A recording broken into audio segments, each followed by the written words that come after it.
I said her growling was cute. Now she growls every time I enter a room. Elias Ward had learned many things since joining the Interspecies Research Station. He had learned that some aliens preferred cold rooms, others warm. Some spoke in colors, some in scents, and one species only communicated properly while upside down. None of that bothered him. What he had not learned was how much trouble a single casual sentence could cause. Veilrix arrived on the station 3 days after Elias was assigned to the shared xenolinguistics lab. She was tall, even by alien standards, with layered silver-gray skin that shifted slightly under the lights. Her eyes were narrow and reflective, like polished stone. When she entered a room, conversations tended to stop. This time was no different. Elias was adjusting a translation console when the door slid open. The room temperature dipped by 2 degrees as her environmental field activated. He turned, offered a polite smile, and raised a hand in greeting. Veilrix paused just inside the doorway. Her posture stiffened. Then she made a sound. It was low, slow, a deep vibration that rolled through the air like distant thunder. The lights above hummed faintly in response. The other researchers froze. One of the avian species folded his wings tight. A reptilian delegate leaned back against the wall, eyes wide. The station AI dimmed the lights slightly, a standard response to rising tension. Elias blinked. He waited for something else to happen. When nothing did, he cleared his throat. "Oh," he said, honestly surprised. "That's kind of cute." The growl stopped. Veilrix's eyes widened just a little. The silence stretched. Someone coughed. Elias realized too late that maybe he should have said something different.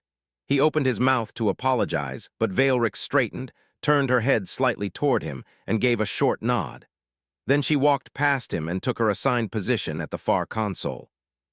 No one spoke for a full minute. Later that day, the lab cleared out faster than usual. Elias stayed behind, finishing his notes, wondering if he had accidentally insulted someone important. When Veilrix passed him on her way out, she paused again. She growled. It was quieter this time, shorter, almost careful. Elias smiled automatically. "Good night." Veilrix tilted her head, then left.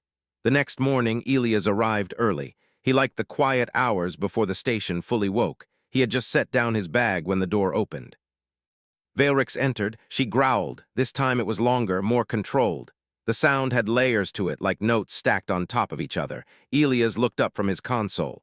"Morning," he said. "You seem cheerful today." Veilrix did not answer with words. She simply walked past him, posture relaxed, and began setting up her equipment. Elias shrugged and went back to work. By midday, people had started whispering. A technician from station security lingered near the door.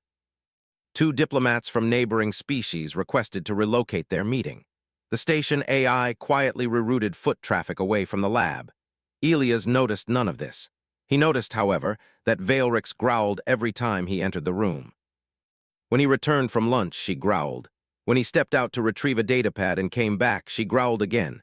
Each time the sound was slightly different, sometimes deeper, sometimes faster. Once it had a strange rhythmic quality, almost like a pattern. "Is that new?" Elias asked at one point, genuinely curious.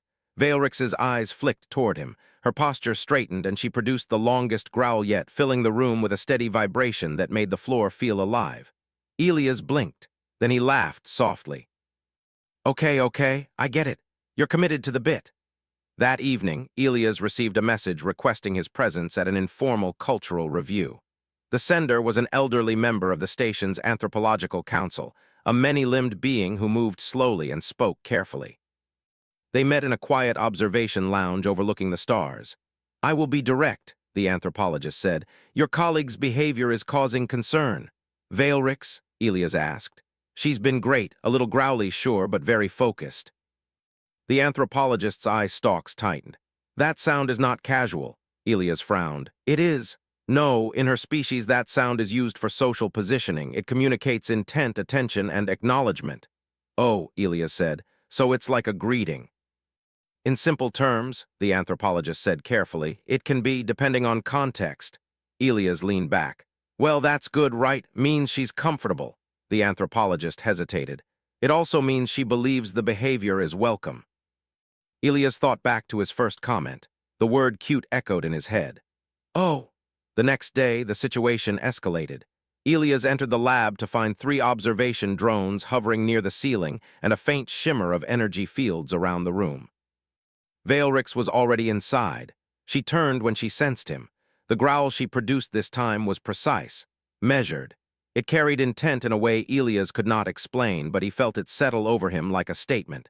Every other being in the room froze. Elias slowly raised his hands, palms out. "Hey," he said gently. "Everything okay?" Veilrix stepped closer, not aggressively, confidently. She lowered her head slightly, eyes fixed on his face, and growled again, softer now, almost controlled. Elias felt a strange pressure in the air, like the room was waiting for something. "So," he said, choosing his words carefully, "I think maybe there's been a misunderstanding." Veilrix's growl shifted, becoming shorter, sharper. The station AI spoke for the first time. "Attention, social escalation detected," Elias sighed. "Of course." He took a step forward. Several alarms tried to activate. None fully did. Veilrix straightened, surprised. Elias smiled, the same easy, human smile he always used. "Listen," he said. "I didn't mean to encourage anything formal. I just thought you sounded nice." Veilrix went very still. The room held its breath. Then slowly she tilted her head and released a final growl. This one was quiet, almost thoughtful. The pressure lifted. The AI's alarms faded. Elias let out a breath he hadn't realized he was holding. Around them, the other observers relaxed, confused but relieved. Veilrix stepped back to her console. She did not growl again for the rest of the day. But when Elias left that evening, she watched him go. And when he paused at the door and looked back, she growled once more, softly, deliberately. As if reminding him that whatever he had started was not over yet. Elias did not expect the station to change overnight, but by the next morning it had. When he stepped out of his quarters, the hallway was quieter than usual. Not empty, but careful. Conversations lowered as he passed. A few beings paused, watching him with open curiosity. One even stepped aside and bowed slightly, which had never happened before. Elias frowned but kept walking. When he reached the lab, the door did not open right away. The station AI paused for half a second longer than normal, then slid the panels apart. Veilrix was already inside. She stood near the center of the room instead of her console. Her posture was straight, balanced, like she was waiting on purpose. Several observation drones hovered again, but higher this time, keeping distance. As soon as Elias stepped in, she growled. It was different, not louder, not longer, clearer. The sound rolled out steady and calm, and instead of making the air feel heavy, it felt focused, like a statement carefully delivered. Elias stopped walking. "Good morning," he said slowly. "You sound confident today." Veilrix did not answer with words. She watched him closely, eyes sharp but not hostile. Then she stepped aside, giving him a clear path to his console. Elias took it. Behind him, one of the drones adjusted position. The AI spoke softly. "Note recorded, display acknowledged." Elias sighed under his breath. Of course it is. Work that morning was strange. Every time Elias moved around the room, Veilrix tracked him with calm attention. When he approached a shared screen, she growled once, short and low. When he stepped away, she did not. It was not random. It was intentional. Other researchers entered in pairs now. None came alone. They spoke quietly, eyes flicking between Elias and Veilrix. One being dropped a datapad when Veilrix growled suddenly as Elias leaned over her console to point out a translation error. "It's just a syntax loop," Elias said quickly, picking up the datapad and handing it back. "No big deal." The being stared at him in shock. "You corrected her during a display?" Elias blinked. "Yes," the being backed away slowly. "You are very brave." "I'm really not," Elias muttered. By midday, Elias was called to a formal mediation chamber. This time it was not informal. Representatives from 7 species were present. The station commander attended in person. The AI spoke through a larger interface, its voice clearer and more precise. Veilrix stood beside Elias. When Elias entered the chamber, she growled.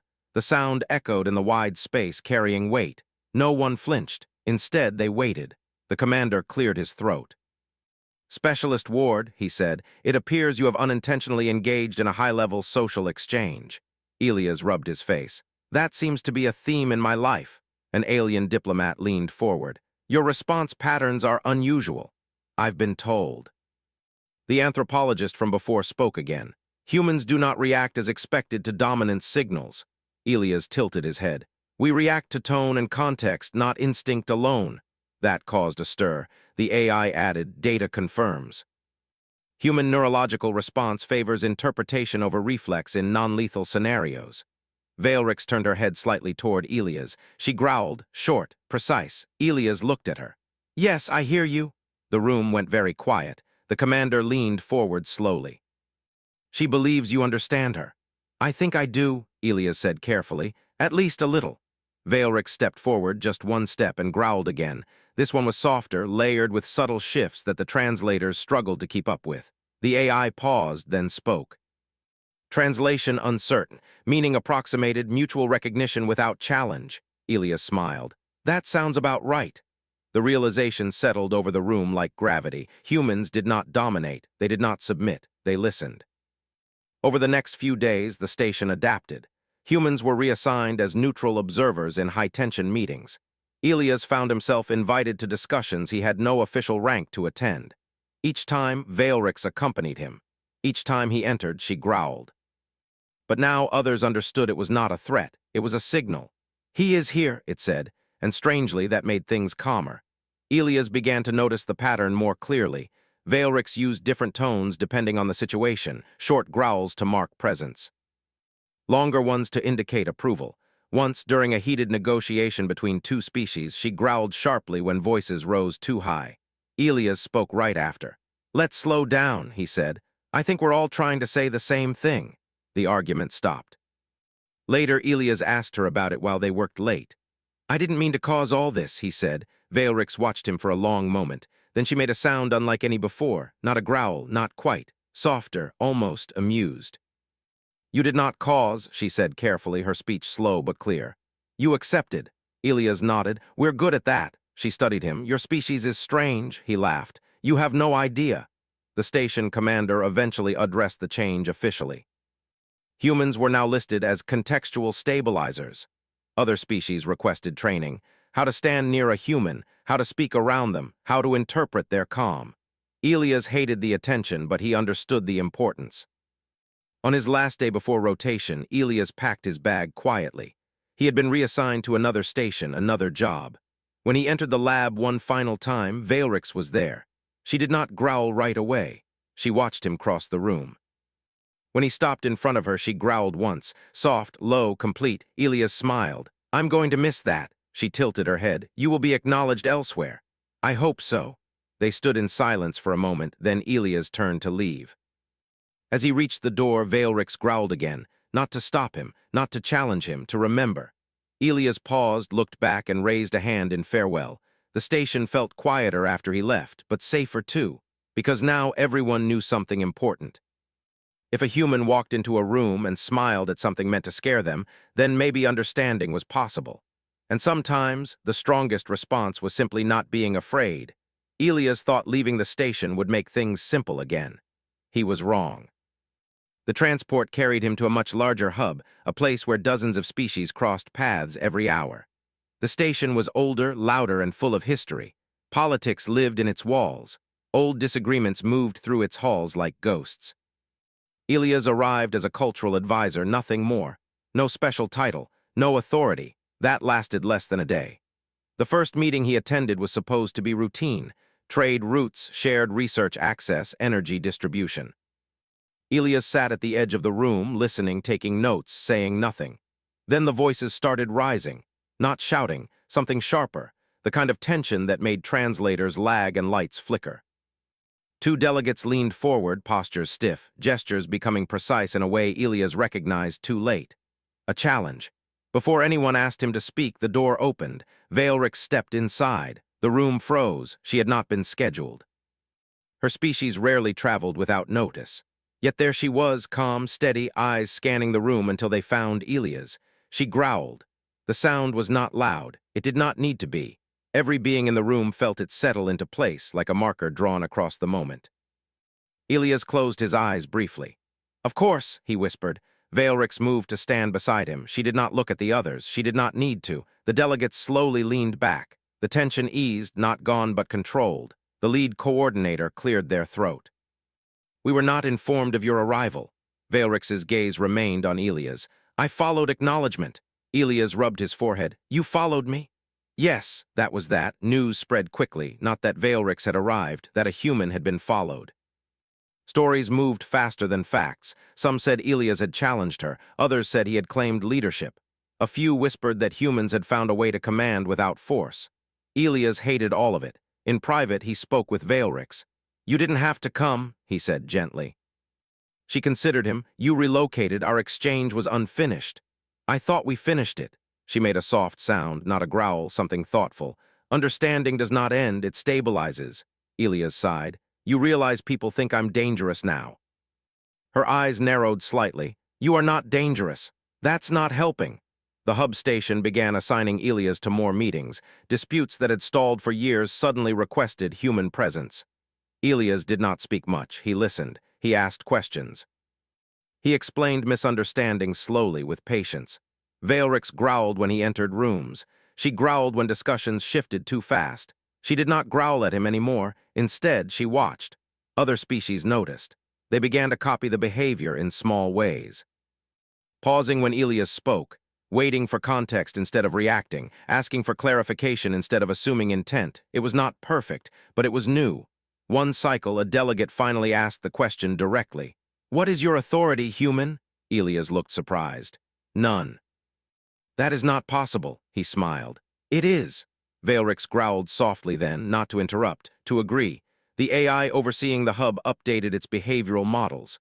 Humans were now listed under a new category, context anchors. No one knew exactly what that meant, but they respected it.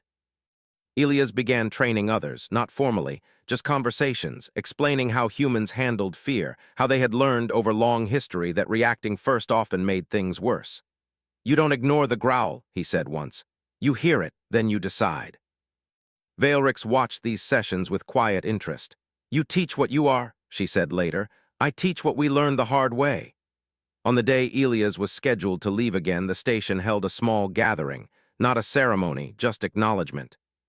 When Elias entered the room, there was no growl. Instead, there was silence.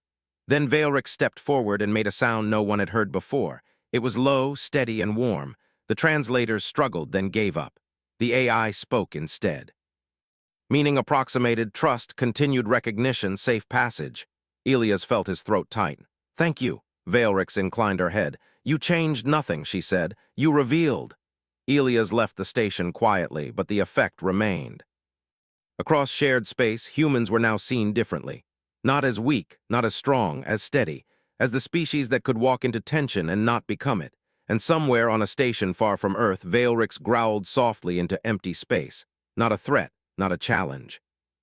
Just acknowledgement, because some connections did not need to be loud to last. Elias thought the attention would fade with time. It did not. Months passed, then a full cycle, and the effect followed him wherever he went. Every station, every hub, every shared outpost seemed to know his name before he arrived. Not because he was famous in the human sense, but because he represented something new that others were still trying to understand. He did not like it. Elias preferred quiet work. Translation errors, cultural notes, small corrections that made systems run smoother. But now, when he entered a room, people watched first and spoke second. And sometimes they waited for a sound that did not come. Veilrix had not followed him this time. That alone felt strange. His new assignment was on a frontier station, small and unfinished, built near a region of space that several species avoided. Not because it was dangerous, but because it was uncertain. Old maps conflicted, signals behaved strangely.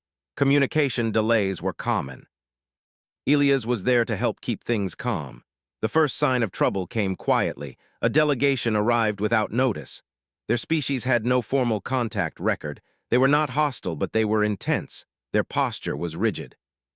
Their voices carried sharp edges that translators struggled to soften. They did not growl, they clicked. The sound echoed through corridors in fast, repeating patterns. Station staff grew nervous. Security watched closely. The AI flagged the behavior as unknown signaling. Elias was called in. He entered the chamber alone. The clicking stopped. All eyes turned toward him. Elias stood still, hands relaxed at his sides. He did not smile right away. He listened. The clicking resumed, slower now. Elias nodded slightly. "You're trying to set boundaries," he said. "Not threats, more like rules." The delegates paused. The AI whispered in his ear. "Translation confidence low." "That's okay," Elias said softly. "We don't need perfect words." One of the delegates stepped forward. The clicking changed pitch. The sound filled the room, sharp but controlled. Elias felt the tension rise like a held breath. He did nothing. After a long moment, the delegate stopped. The room did not explode into panic. It did not escalate. The sound had been heard. That was enough. Later, alone in his quarters, Elias realized something important. Veilrix was not there to growl anymore. He did not need her. He had learned. The station AI updated again. Humans were now classified not just as context anchors, but as adaptive listeners. Species that responded to them adjusted faster. Conflicts shortened. Negotiations softened. Elias read the report and closed it without comment. On another station, far away, Veilrix read the same report. She felt something unfamiliar. Pride, not ownership, not dominance. Recognition. She requested permission to visit Earth. The request caused confusion. Her species rarely traveled to single-species worlds, especially not ones known for noise, crowds, and emotional unpredictability. Veilrix insisted. Earth was overwhelming, sounds everywhere. Movement everywhere. Humans did not pause for her growls. Many did not notice them at all. Some smiled, some waved. One child laughed and said she sounded like a big cat. Veilrix did not know what to do with that, but she stayed. She watched. She listened. She learned that humans did not need growls to understand each other. They used tone, expression, silence. They argued loudly and forgave quickly. They failed often and adjusted anyway. On her third day, she stood in a park and growled softly. No one reacted. And somehow that felt right. Back on the frontier station, Elias faced his hardest moment yet. Two species with long history, long memory, and no trust were placed in the same room. Old treaties had failed. Old mediators had walked away. The station commander looked at Elias. "If this doesn't work," Elias nodded. "I know." He entered the room. There was no Veilrix, no familiar sound to mark his presence. The delegates began speaking immediately. Voices overlapped, gestures sharpened, signals clashed. Elias raised one hand, not as an order. As a request, they ignored him, so he did something different. He sat down, right there in the middle of the room, calm, silent. The room hesitated. No one knew how to respond to that. Slowly, voices faded. Elias looked up. "I don't understand everything you're saying," he said honestly, "but I understand that you don't want to be misunderstood anymore." That landed. One delegate spoke more slowly. The other listened. Minutes passed, then hours. When it ended, no treaty was signed. But no one walked out angry. That was enough. Later, the commander asked him, "Why does this work?" Elias thought for a long time before answering. "Because we don't decide what a sound means before we hear it." Far away, Veilrix stood under an earth sky and watched clouds move. She growled once softly to no one in particular. A human nearby looked at her and smiled. "You sound happy." She considered that. "Yes," she said. Across space, the understanding spread, not fast, not loudly, but steadily. And that was how humanity changed the galaxy. Not by being the strongest, but by being the ones who stayed calm when others expected fear. The ones who listened when others expected noise. The ones who heard a growl